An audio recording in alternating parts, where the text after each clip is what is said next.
This is our moment. I'm your host, Cory Phillips. Time to be great than today. Off Top Podcast.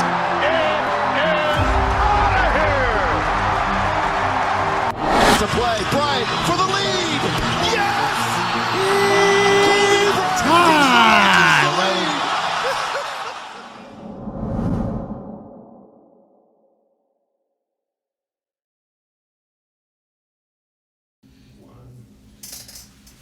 What's up, people? Good evening. Welcome to the Off Top Podcast. I'm your host. What? We gotta restart. Is it still recording? It's all good. We can edit it out later. Okay. Anyways, what's going on, people? This is your host, Cory Phillips here. Off Top Podcast. Welcome in. It's episode... What episode is this one? 27. Is it 27? Yes, sir. Episode 27. Thank you guys for tuning in. Follow us on all your local social media outlets. We're everywhere. Facebook, Snapchat. No, we're not Snapchat. Facebook, YouTube, Twitter, Discord, YouTube. I say YouTube already. Probably, yeah. Apple Podcasts, all the major outlets. So thank you guys for tuning in. Thank you guys for following. Tonight, fully loaded show. I got a special guest with me to my left. Go ahead and introduce yourself. My name's Brandon Jebousek, self-proclaimed Mariners Expert. Mariners Expert in the house. Thank you for joining in. Who is your favorite Mariner on the squad right now? If you had to name one player. I gotta say, the swaggiest player and most fun to watch right now is JP Crawford. JP's a nice one. He's just absolute all-star defender, and honestly, our best hitter right now. I 100% agree. JP Crawford, he should be an all-star nomination. I mean, he just won the Gold Glove back in 2020. He's playing well. He's hitting the ball a lot better. He was hitting the ball well towards the end of last season. And he's carried it over to this season, so I feel like he's playing excellent. We're going to get into a bunch of Mariners stuff tonight. It's going to be mostly Mariners talk, where the team's at, what needs to be improved, the struggles, the non-struggles. They started off well, and this past week, it is still early, so I got a lot of friends and Mariner fans that are freaking out right now. Typical, but yet too early to be. It's too early. I don't care. It's too early. We're only, 32 games in? Yeah. It's too early to be freaking out. There's 162 games. So, but there is some concern. There is some holes in the team. But we're going to get into that. Some went and saw Doctor Strange 2 twice this past weekend. Don't judge me. I went and saw the movie twice. I went with my friends on Friday. I'm just happy to hear it's not good. And I went, took the kids on Sunday. It's a good movie. We'll get into that later on. But some other NFL stuff going on, as tomorrow is scheduled release day. And we'll talk about the schedule on next week's episode. But we already got a sneak peek into some of the games that are coming up. We already know Christmas Day, they announced it's going to be the Rams versus the Denver Broncos. I can't wait for that. I cannot wait for Aaron Donald and the crew to smash on the Broncos and Russell Wilson. You know what the other thing is? I am also anticipating when the Seahawks are going to be playing the Broncos. I'm hoping it's like a Thursday night game or a Sunday night primetime game. It's got to be. I mean, the big storyline was Russell Wilson getting traded by the Seahawks to the Broncos, and this will happen. We got the Broncos on the schedule this year, so it'll be like week 3 or 4. Yeah, well, we already know the Seahawks bye week because they're playing in Munich, Germany. Mm-hmm. They're playing Tampa Bay on December 21st, and usually when a team goes overseas and plays, they usually have the next week off. So we already know the Seahawks are going to have a late bye. It's going to be like week, 10 or 11 when their bye week is going to happen. So we already know that for sure. We don't know the rest of the schedule. We already know the Seahawks not the Seahawks, the Broncos and the Rams will be on Christmas Day, which that'll be tight. That's Christmas Day. I mean, it's already NBA Day That's on Christmas Day. And now you add another year of NFL games on the schedule, and we already know the 2 Monday Night Day doubleheaders. Christmas in Cali? Bro, don't. I already had ideas of that yesterday when I found out the news. So It's early enough to start planning. I mean, man, like, and then, oh my god, I can't even think about it. We'll talk about that later on. But, and Monday Night Football announced they're going back to the doubleheader on opening Monday night. So we're gonna have 2 games again on Monday Night Football. No like season. Last year they did away with it and only had 1 game. I don't know if I really I didn't like that very much because I was like, I would take a day off from work, you know what I mean, just to watch Monday Night Football the first 2 games of the season because it'd be a 3:30 start the first game, a 6:30 start the second game, so I was down with that. So tomorrow's NFL schedule release day. We'll get into all that next week, but today, before we get into the Mariners stuff, the NBA, there's 2 games tonight. First game 1 was between the Celtics and the defending champ Milwaukee Bucks. Game 5, pivotal game 5 on the road. You know, Boston's been playing well tonight. Milwaukee with the 110-107 victory. 2 key plays down the stretch. They changed it. By the way, the Bucks were down 14 points going into the 4th quarter. They went on an 11-0 run. They had tied the game, and actually, Boston was at the free throw line, down 2. They missed both of their free throws, or no, Milwaukee was up 2, missed both of their free throws. Boston gets the rebound, comes back. Drew Holiday, Marcus Smart was going up for a layup, and then out of nowhere, Drew Holiday just comes up from behind, huge block, goes for the strip. And then throws the ball off of Marcus Smart and goes out of bounds. Turnover possession. That was a big change in game play of the game. Boston gets possession with like 7 seconds left. And I'm like, why don't you guys foul him. And then all of a sudden you see Drew Holiday come down mid-court and Marcus Smart's dribbling. And then all of a sudden just pickpocket his ass. Boom, boom, boom. Game over. So there was 2 big games down the stretch. You know what? I got to say something about Drew Holiday. Drew Holiday is probably one of the most underrated players in the NBA for him being an NBA champion. I mean, he spent almost a decade in New Orleans just withering away, and then Milwaukee makes a huge trade for him.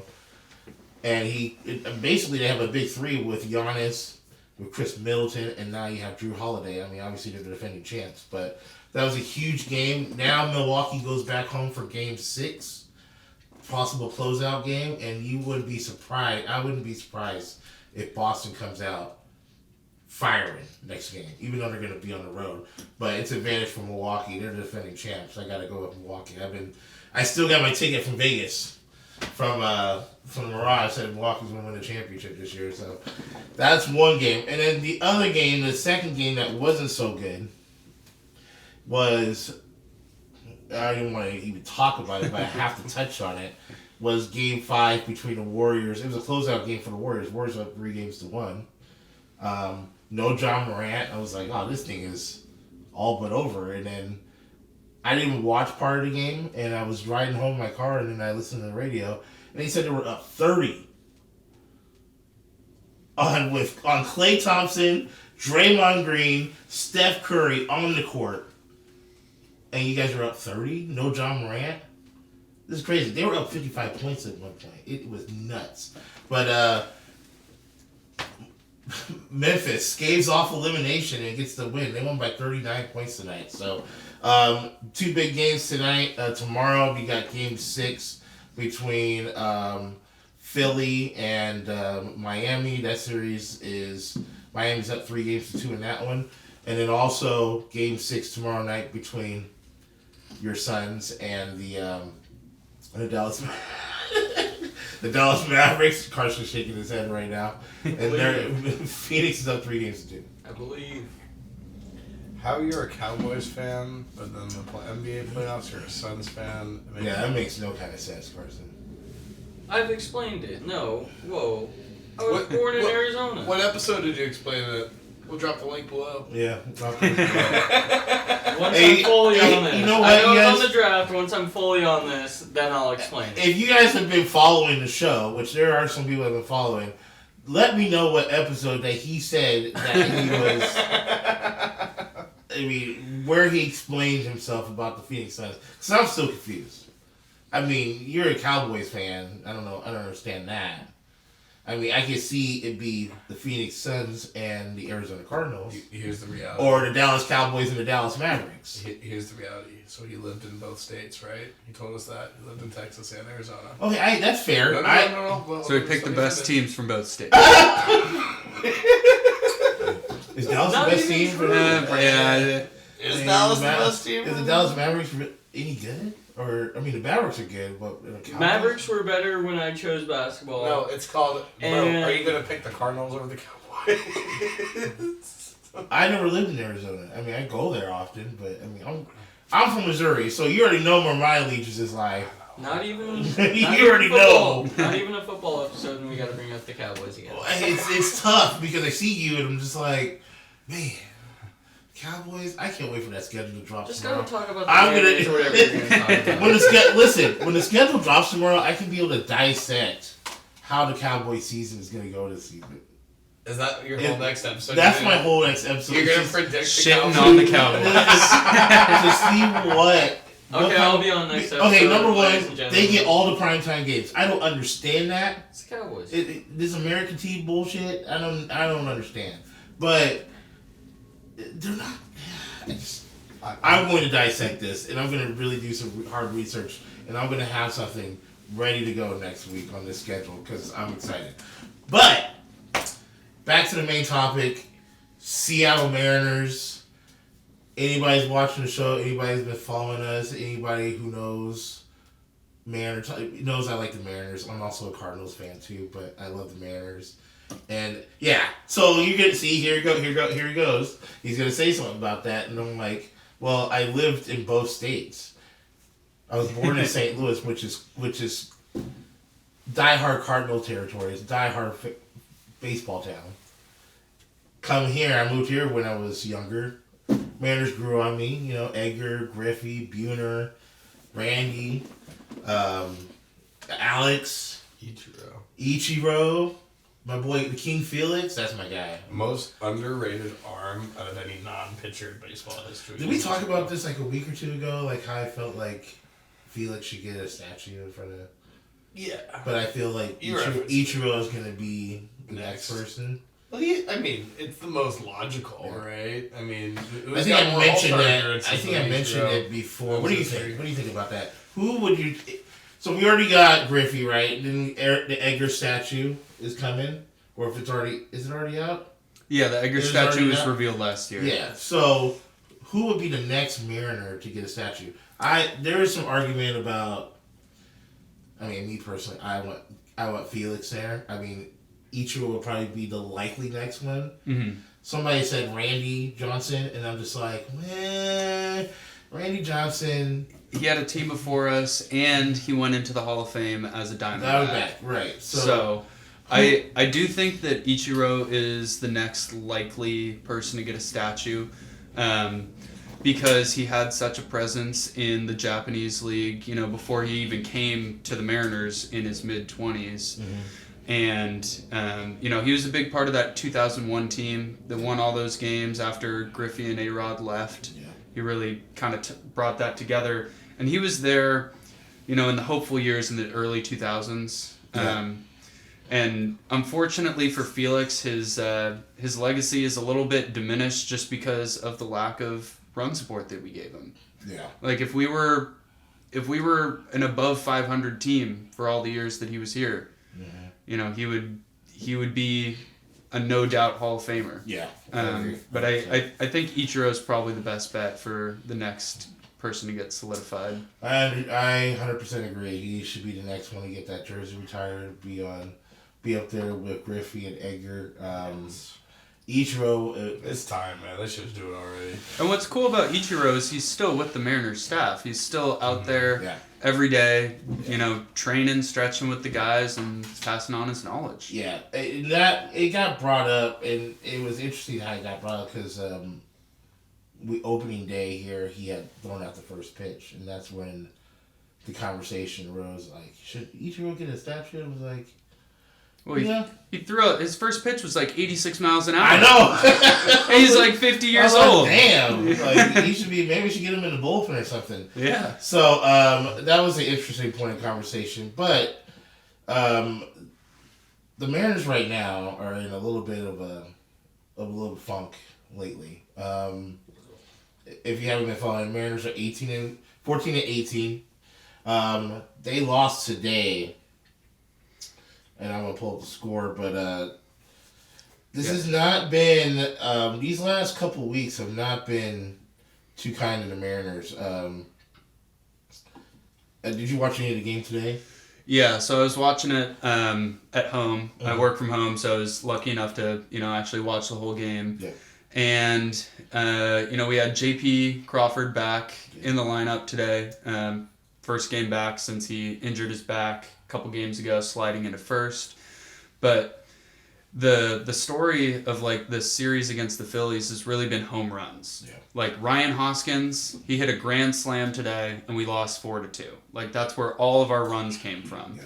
Logan Gilbert was great. And that was early, right? Yeah, Logan Gilbert was great. He struck out 9, but they hit the grand slam in the 4th inning. Yeah. So coming back from that, with our offense kind of taking a little hit is not great. Yeah. Logan Gilbert, 5 innings, gave up 4 earned runs, 3 walks, 9 strikeouts. Like as you said before, the big home run in the 4th inning, the grand slam, kind of sealed the deal for it. Mariners can't get any offensive going after that. They lose the series, and that would be this homestand. It hasn't been too kind. I mean, the Rays, we lost 3 or 4, and then we lose 2 or 3 against the Phillies. So, coming off the bad road trip, yeah, I mean, brutal road trip. The brutal road trip. I mean, we lost 2 or 3 against the Rays, then we lost 2 against the Marlins, got swept by the Astros, and then continued to lose. So, after the hot start, in that opening homestand, I mean, it's been struggling, and I feel like, where do you think the biggest problem is right now with the Mariners going on? I think that it stretches on both offense, the offense and the pitching is just the struggle with the youth. Going into this, we are kind of really banking on our rookie Julio Rodriguez, as well as second-year Jared Kelnick. We're really banking on them to both be good for us in the outfield. And then pitching, we also have the rookie Matt Brash, who was very, very effective. I'll say wildly effective in his first 2 starts, but he got sent down. So we're now dealing with filling, spots with our rookie prospects that I don't think we really expected to really need to fill this early. Yeah, 100% agree. I feel like the bullpen has been one of the struggles, which was one of the Mariners' strengths last year. Mm-hmm. The offense, I mean, every team goes through it. Every player goes through it. A little bit of a slumpage and stuff, but the amount of shutouts and 1 or 2 run baseball has been a cause of concern. I'm more concerned about the bullpen right now. Paul Sewald. Now, I went to the game on Tuesday, and he came in. He pitched probably it was an inning and a third, I believe, because he came in the 8th inning, gave up the home run. After I was feeling good, you know what I'm saying. Now, granted, let me tell you something. What I mean by feeling good is I was Diamond Club action. And free drinks. Oh, yeah, that's the feeling good. So I mean, luckily for me, I do remember most of the game, but I started to sober up a little bit right around the 8th inning, and I was like, Paul Sewald, you you better not blow this game, because he gave him a home run, and he cut the lead to 5-4, and I was like, oh shit. And I have it now. Granted, that game the Mariners got every break imaginable. I mean, there was 4 errors on the Phillies' part, and I mean, break after break after break. I mean, it was like almost destined, like the baseball gods were looking down on us, like Mariners need to get out of this funk and get a win, at least one win on this series. But I got concerned because Paul Sewald gave up that home run. It was 5-4. And I was like, oh boy, here we go. And I was going to the ninth inning, tapping my feet, getting a little scared, but he closed it out. Good job on him. But overall, the bullpen has not been.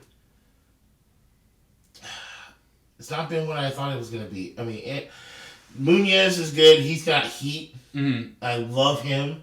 Paul Sewald, he was good last year. He struggled a little bit this year. I like Swanson a lot. Yeah, Swanson's a good new arm. Yeah.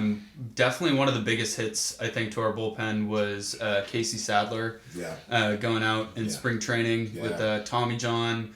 And, yeah, like you said, our bullpen last year was really our strength. Yeah. And it's hard to recreate that. Like, I figured there would be a little bit of some regression based on their performances from last year. But also with last year, we won a lot of one-run games. Yeah. Which, if we can't have that offense there, and, the bullpen was really coming in to close out the games, but now they're in a position where, they're coming in trying to save it and keep the damage away. So it kind of puts them in a different position. They need to score early, get a big lead, give some pitchers some backup. I mean, my God, Chris Flexen has been pitching his ass off, and no run support. I liked what I saw from Robbie Way yesterday in the win. He did throw a lot of pitches. I mean, for him only going, he pitched 6 innings yesterday? 109 pitches, that's a lot. I mean, I think it was 5 innings. 5 or 6 innings, I can't remember what it was. But he had 10 Ks, he looked good.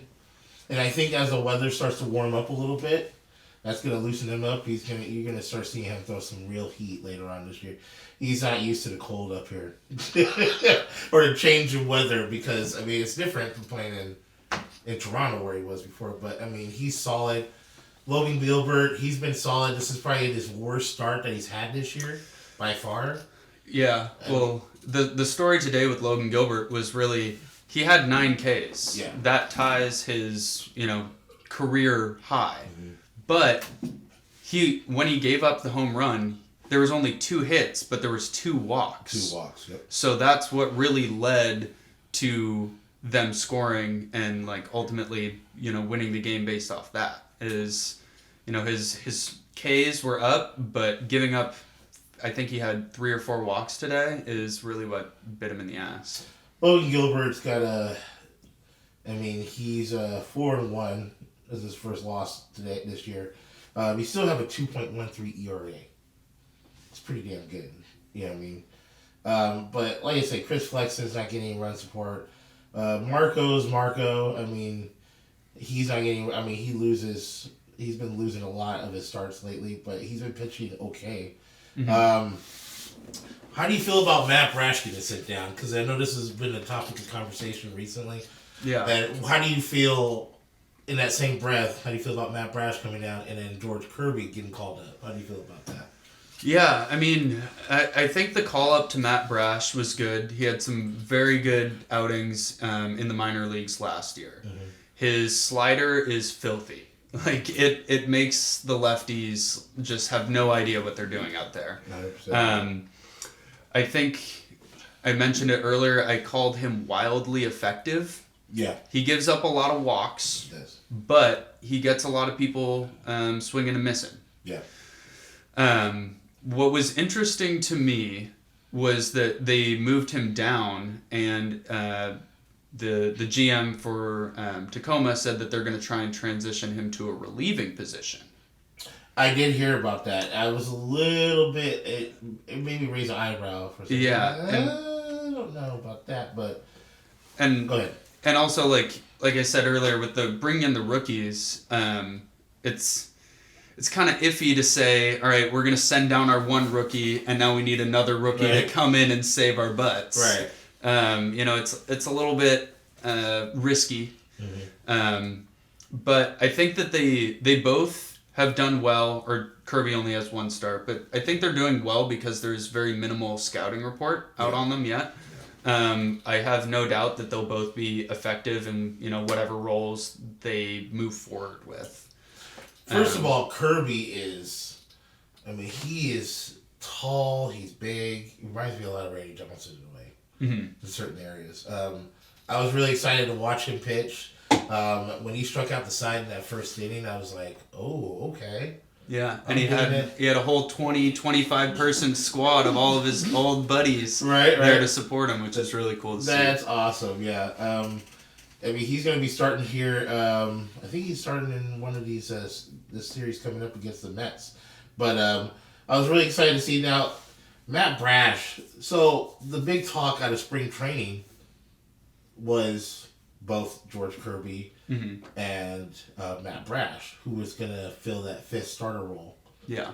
And the numbers, so, there's hype on both of them. They're both pretty good. I don't think he could have gone, it was a bad decision either way he went. To me. But in spring training, the ERAs were quite different, so I think that's why Matt Brash got the call-up. Because in spring training, I believe his ERA was under 2, and George Kirby's was over 7. So, with the innings pitched, the strikeouts, the hits, the opposing batting average, it was just like they made the call at that point based on what they saw in their starts at spring training. Matt Brash would get the call up. Like I said, it wouldn't have mattered either way, but I think they made the right choice. But I feel like now they did also make the good decision of sending him back down so he can work on some of his stuff.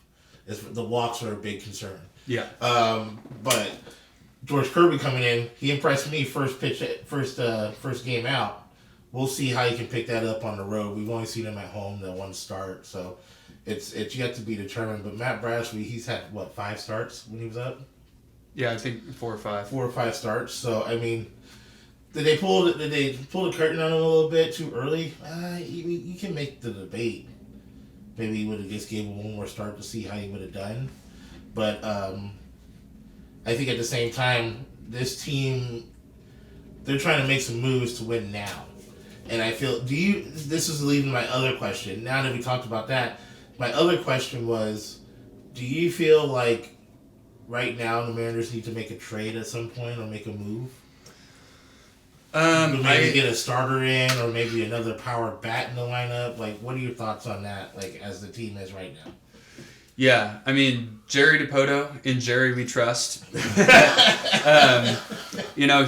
He's the king of trades. Yeah. He's made a lot of really good trades. His off-season signings have been good, but not as good as I think the trades that he has made. Yeah.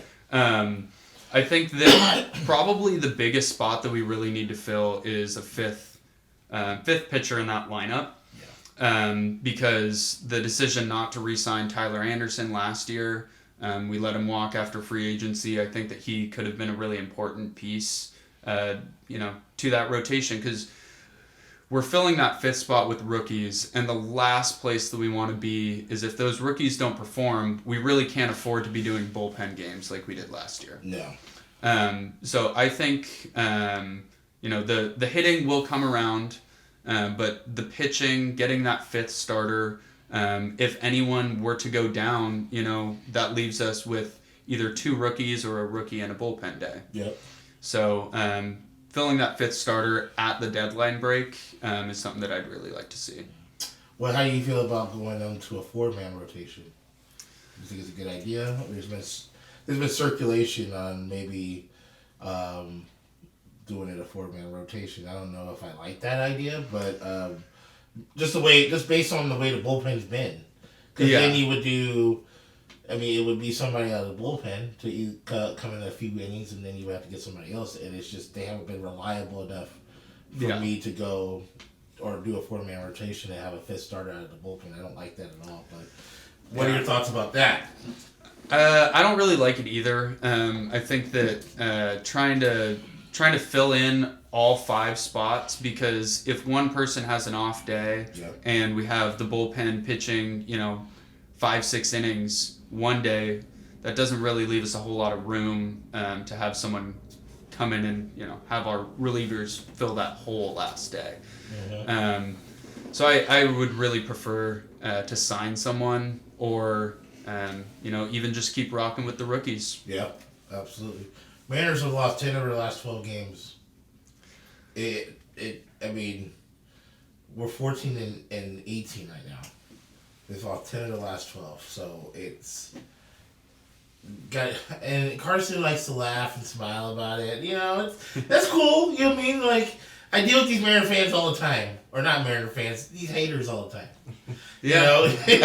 As someone who's a lifelong fan, I get it every year. People are like, "Oh, this is our year, man. This is our year," as sarcasm. But you really have to have that mindset that this, while it might not be our year to break the drought, this is whatever year it is. It's got to be one that's progressing our team.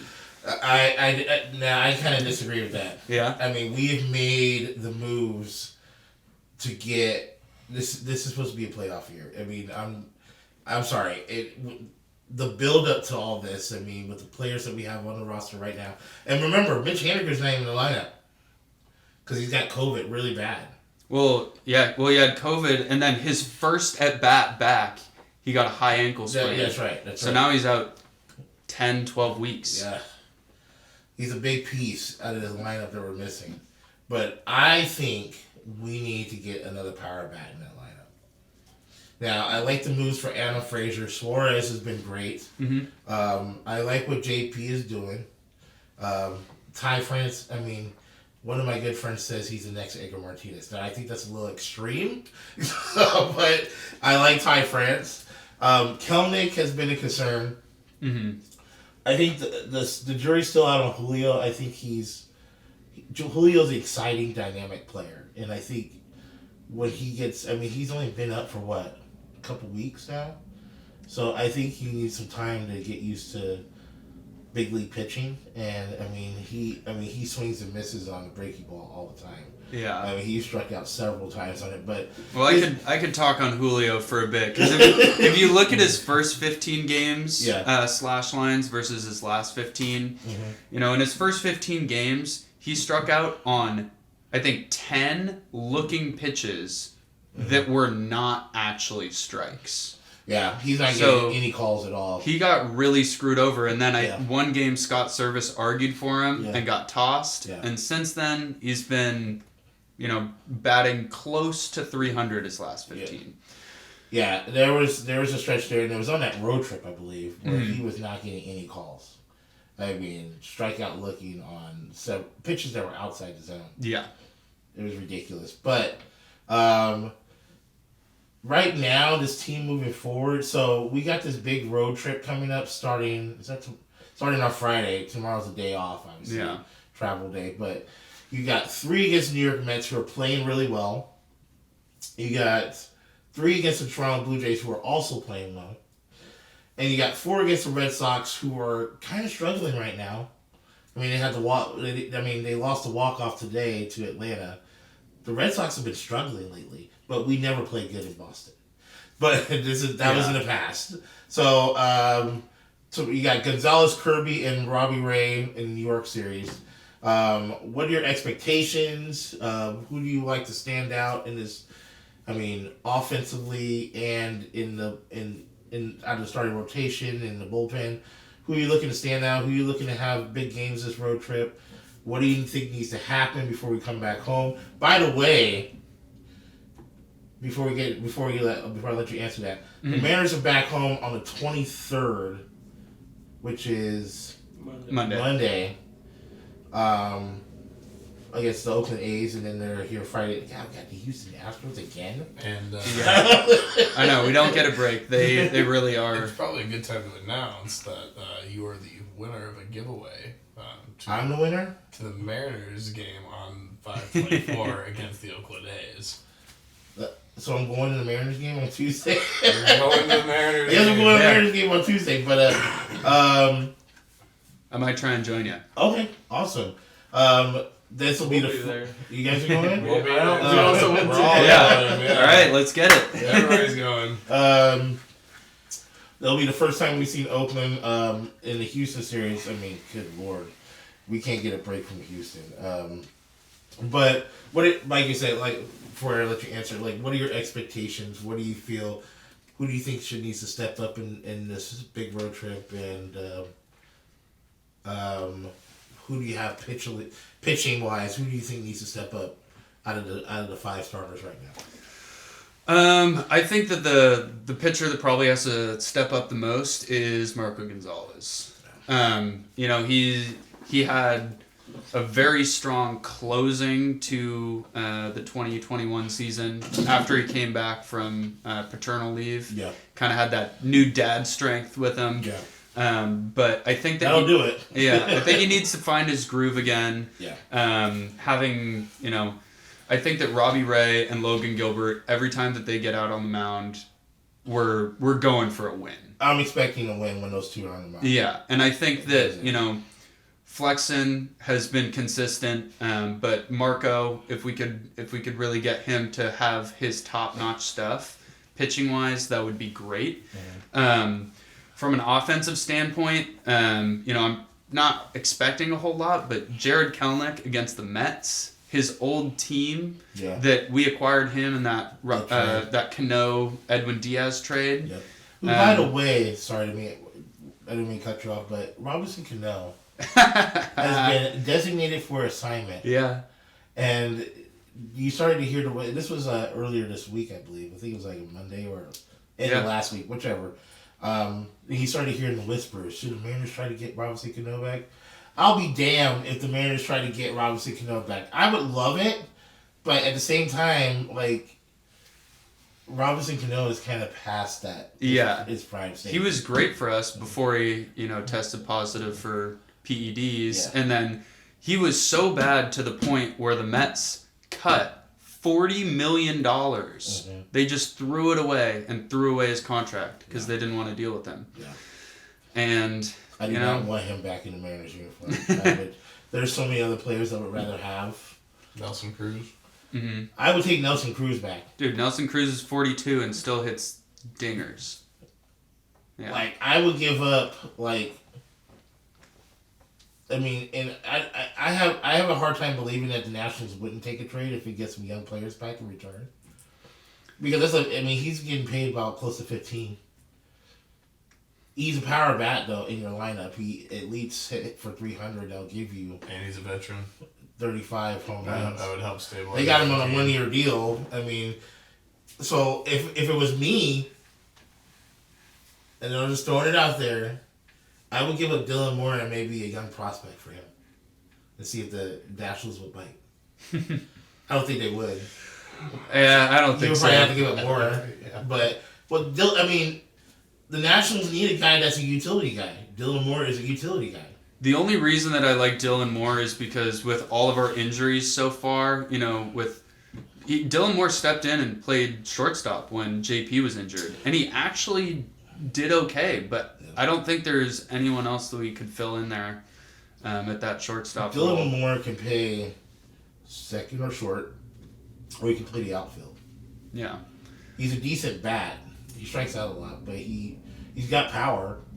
He makes good contact.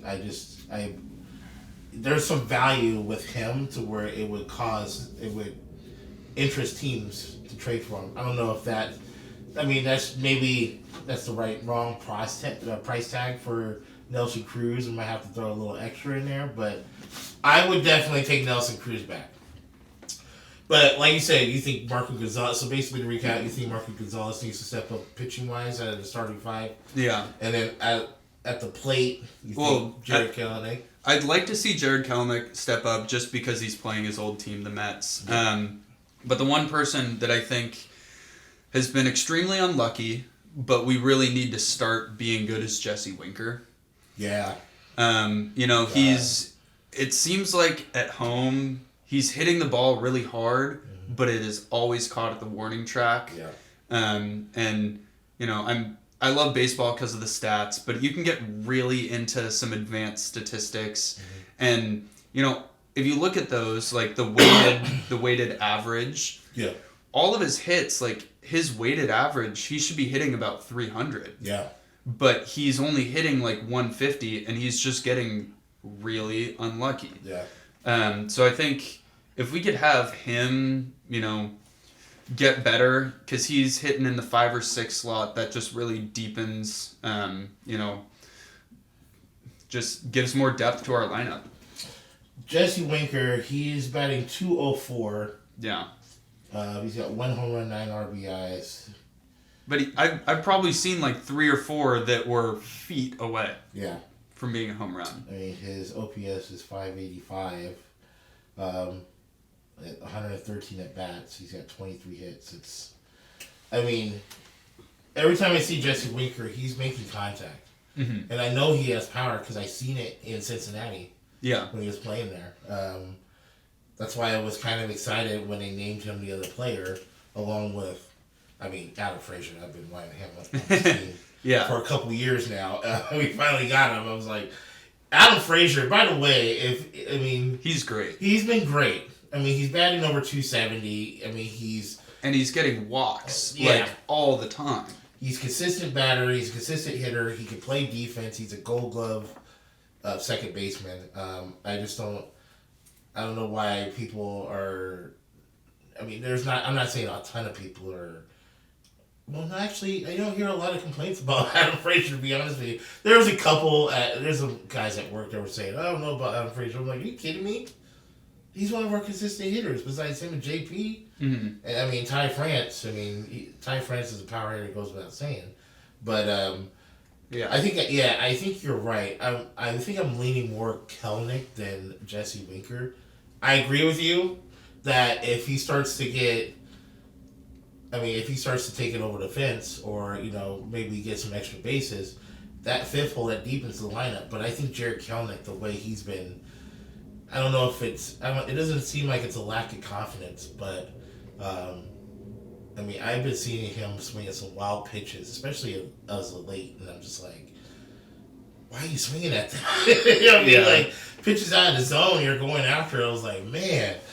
The one thing that I think has been saving him is really Kelnick's defense. Like, he's had a couple really solid throws from right field, getting people out at third. But yeah, I think he's an emotional guy. Yeah. In the positive and in the negative part. Yeah. And if he can get on, a little bit of a streak, I think that'll really just help his confidence. I agree 100%. And would it be a better time during the Mets series, the team that traded you? Yeah. Get on that streak. Let's go. I think there was something else I was going to talk about the Mariners. There was one more thing. Abraham Toro. Mm-hmm.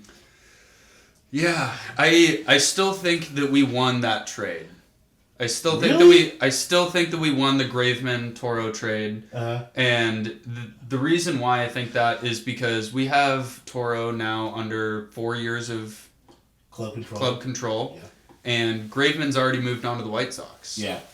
Graveman was an ace. Yeah. No doubt about that.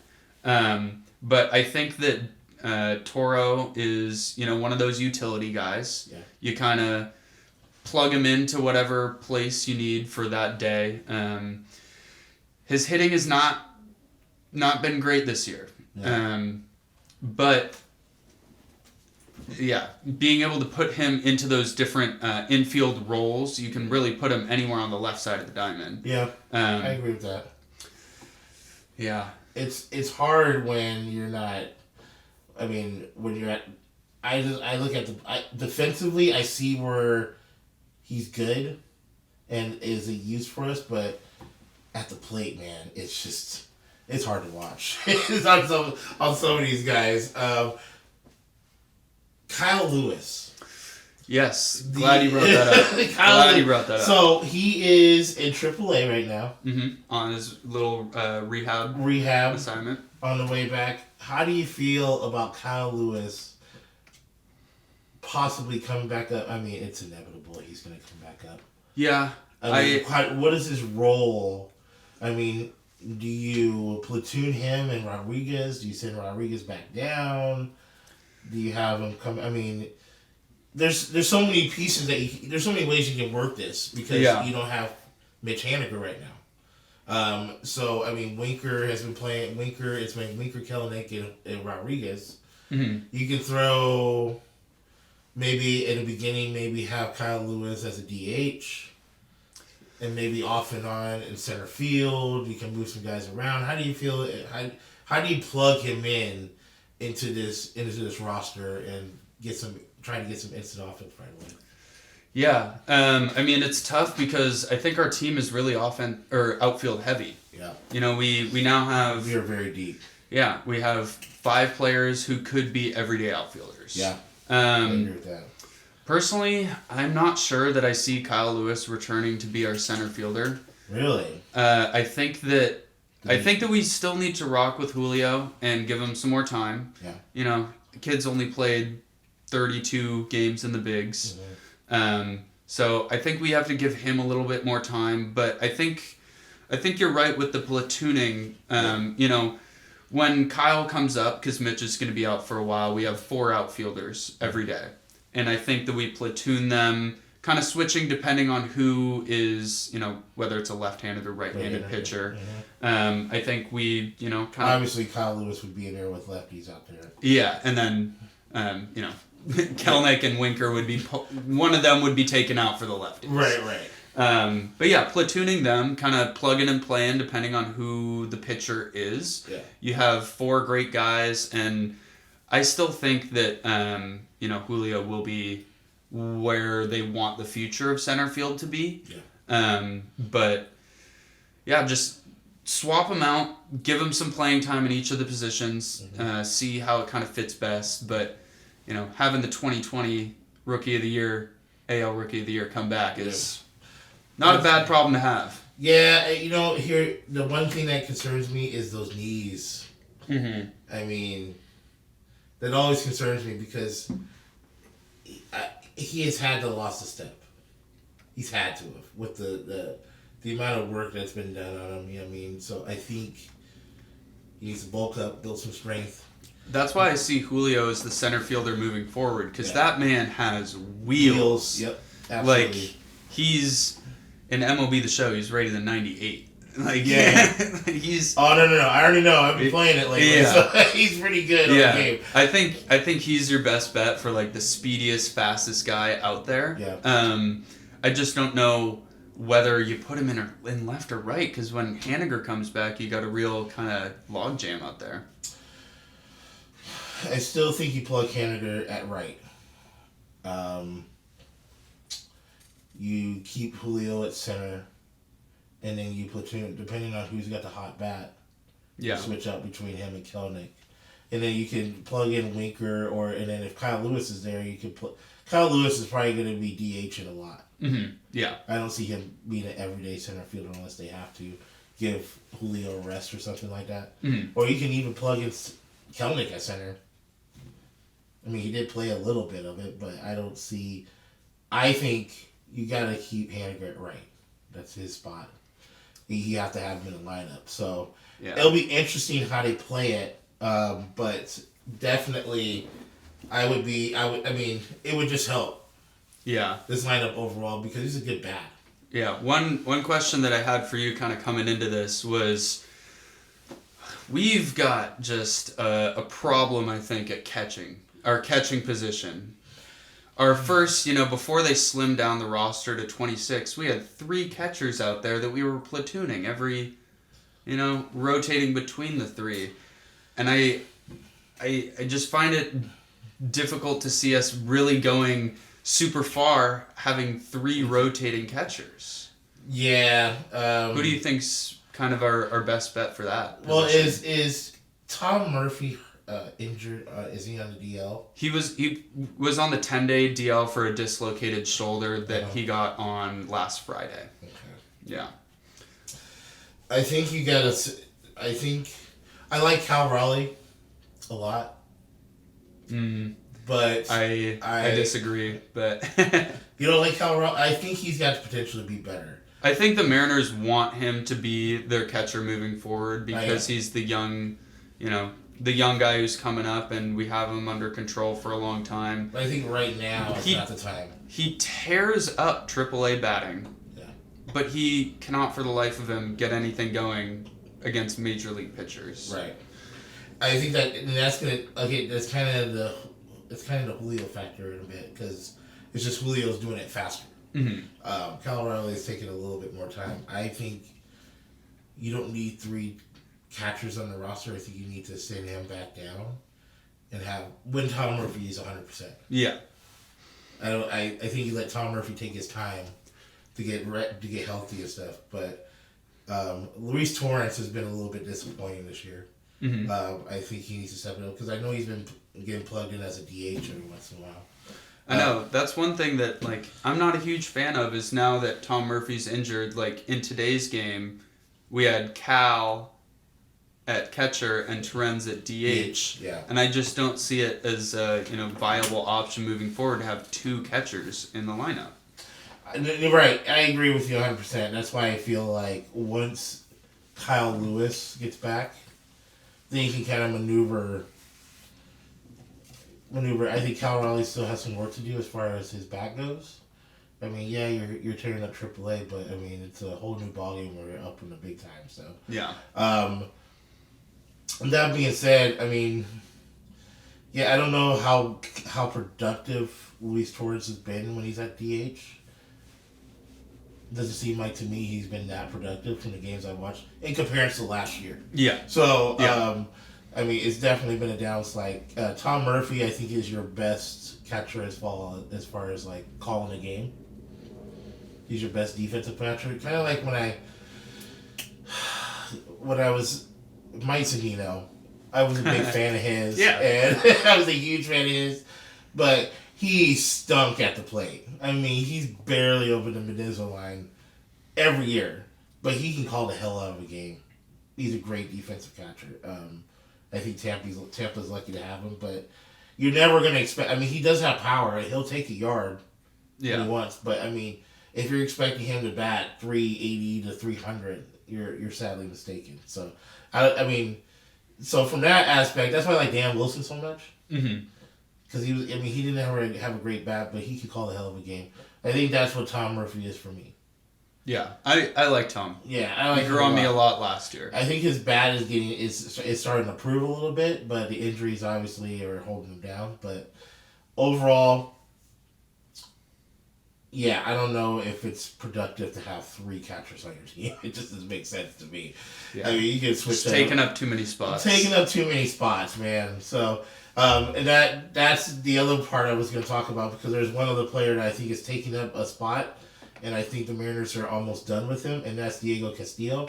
It's been bad. I think if he has one more bad outing, they might call it end of that and maybe trade for him. I mean, I forgot what his salary is, what he's due, but he has been the talk of rumors on trade bait out there. Castillo who was he with last year? I think he was with, I want to say he was with the Phillies last year.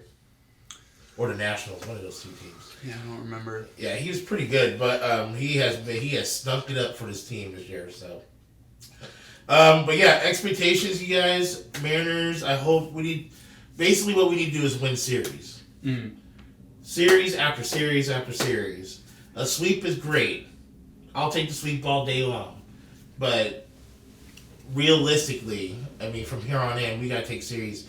And right now, the bats are not, it seems like we play better on the road than it is at home, even though that was the case last year. I felt like we played better on the road than we did at home. And we need to get some of that momentum back on the road. This year, it's been a nightmare on the road. And we got 3 tough series. I think the Boston Red Sox will be our... I could be jinxing it, knock on wood. But the Red Sox are usually... It's going to Fenway in years past has been a nightmare for the Mariners. But the Red Sox are struggling, so I think that might be our get right. But if we can take 2 out of 3 against New York... And if we go to Toronto, take 2 or 3 from them. I think it'll sail this ship back in the right direction. And if we could take 3 or 4 against Boston, or even a split in Boston, I would be happy with that. Then come back home the following week and take care of business against Oakland. So I guess we're going to the game on Tuesday. Not this coming Tuesday. The following Tuesday. Are we going live? Oh, yeah. Are we going live? I guess we are going live, so. Catch us there. That's at the Mariners game against the Oakland A's. What day is that? The 25th? 24th. Tuesday the 24th. Tuesday the 24th. I usually try to go to at least 1 or 2 home games during each homestand, so. Yeah. I'm gonna try to make one of the Houston series that weekend, depending on who's pitching or not. You know, the whole point of me going on Tuesday was to see Robbie Ray pitch, so that's why I would. I mean, I wasn't planning on going, and my friend was like, "Oh, we got Diamond Club." I was like, "Diamond? You said Diamond Club?" Say less. I was like, "Yeah, that's it." You know, told me it was my friend's birthday. I was like, "Yeah, I'll meet you guys somewhere." But I was like, "We're going to the game. We're gonna kick it in the Diamond Club." I was like, I hopped in the shower instantly. I was like, so, but before we end the show tonight, I did want to touch on Doctor Strange 2. My God, that movie. It has made $190 million opening weekend. Literally, there was a show every 20 minutes at the theater. Up until up until 10:30 at night. They started them at 10 o'clock in the morning. Every 20 minutes, 15 to 20 minutes, they had a show. And I'm talking every theater. I checked them all. Every Regal, every AMC that I looked at. Every 15 to 20 minutes. And that was just the regular version. Then they had the IMAX versions, which were, I should have went and saw it on IMAX. But anyway, excellent movie. There's some Easter eggs there. There were some surprise characters that I wasn't expecting. And that's the beauty of the multiverse, because you can expand this universe and go to any type of... There's like 85 million Iron Man versions out there, or 85 million Cory versions out there. You know what I'm saying? It can go deep into it. I thought it was a great movie. Very, very entertained. There was a little bit in Act 2 that I kind of slowed up a little bit, but it picked it back up really fast. But the one thing that people were going to see that movie was the trailer, the big time trailer, the trailer of Avatar 2, which was amazing.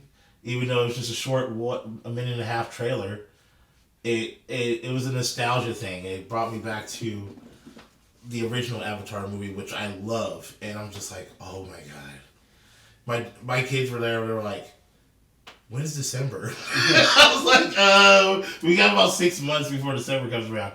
But the Avatar movie trailer, it hit online. The first opening weekend, they weren't showing it online. The only way you could see the trailer was at the movie for Doctor Strange 2, and then the trailer hit last night, and it had over 150 million views the first day. So super exciting stuff coming down the line. But Doctor Strange 2, I would suggest you go see it. Not next week, not this weekend, but next week is the premiere of Top Gun Maverick. Going to see that movie next Friday. I already have the whole day planned. This is going to be epic. We've been waiting for this movie for, not since the last Top Gun, since they released the trailer almost 2 years ago. They've pushed this movie back and back and back, and now It better not be terrible. finally next week. It's unheard of that you push a movie this many times from a release trailer that they had. It was almost 2 years ago that we knew about this movie. It's finally coming out next Friday, so you're gonna get my review. Not next week's show, but the week after show. But on Doctor Strange 2, I gotta give it a 7.5 out of 10. I thought there was a couple things that could have changed on it. Overall, I think it was worth going to see. I saw it twice this weekend, so that should tell you something. Some great trailers. They did the Thor Love and Thunder trailer. They did the new Minions movie that they got coming out. I'm excited about that. Avatar 2. There's some other stuff they got coming down the line, so it's super exciting. But Top Gun Maverick, I'll have my review in 2 weeks.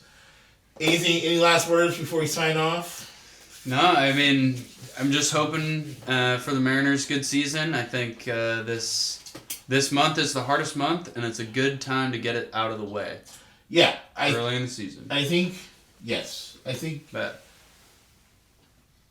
this is a good time to get, I mean, if you're going to get those losses and just go on a bad streak, do it now. yeah. This is a long season. We're only a month and a half into it. Plenty of baseball left. And I refuse to believe, for you negative Mariner fans out there who think that the season's over and all that, and you know who I'm talking to. You know who you are. Just go ahead and point to yourself. I mean, and I'm going to, there's a friend of mine, I'm going to give a shout out, my boy Barry, who's my barber. You and your negative talk about the Mariners, yeah, I'm calling you out right now on the show. It has been, I mean, he switched up on me so quick last week. I'm just like, bro, we've only played 30 games. There's 132 games left. You think the Mariners are not going to go on a run? It's going to happen. You got to have faith. You got to be positive. And the bats will get better. The pitching will get better. Everything will work itself out. We hit a hard road in the bump. I mean, we hit a hard bump in the road. Hard road in the bump. Hard road in the bump. A hard bump in the road. But it's still early. Yeah. I mean, the Angels are playing well. The Astros are playing well. But we're not far behind. If you look at the standings, I mean, before we sign off, I'm just going to look at the standings real quick and see where we're at. Where did it go to here? I know the Red Sox are 11-20. That is unheard of too. AL West standings as of right now. The Los Angeles Angels are at 21-12. Do I think they're going to stay hot? It's possible, but they're going to slip up at some point. Injuries might play a factor, just fatigue. They're going to catch a team at a bad time, just like we caught the Tampa Bay Rays are a good team. Yeah. I mean, there's no question about it. Tampa Bay is a really good team. Houston, they're 19-11. I think they're going to hit a couple more bumps, and hopefully we're going to take it to them at home because we never do on the road. But really, we're battling with those two. I don't think the Rangers or the A's are going to give us a lot of trouble. I 100% agree. I think here's the thing: the teams that we should beat, we should be beating them at least 2 out of 3 in every series. The Miami Marlins series, unacceptable. I thought the Philly series, we should have won 2 or 3 of that. That's just me. But beat the teams you're supposed to beat. The Mets are going to be tough, and I'm not going to deny that. The Blue Jays are going to be tough. I'm not going to deny that either, even though the Blue Jays have lost 4 straight. Houston has won 8 straight. So, I mean, I was expecting us to at least be over 500 right now at this point. But I'm not surprised at the teams that are ahead of us right now. And that's the teams we're chasing. And I don't want to fall too far behind where it's just too much to overcome. You know what I'm saying? So that's why these games are important. Get off to a hot start. So that's my expectation. 2 or 3 against New York, 2 or 3 against Toronto. I would like to get 3 out of 4 against Boston. I will take a split if we get Boston in the split, so we can come back home with some momentum and kind of deal with Houston and Oakland when we get back home. So Absolutely. Carson on the cameras, Zach on the 1s and 2s. Thank you guys for tuning us in. I guess we're going live, not this Tuesday, next Tuesday at the Mariners game. So if you guys see this, hey, like, subscribe, and share the page.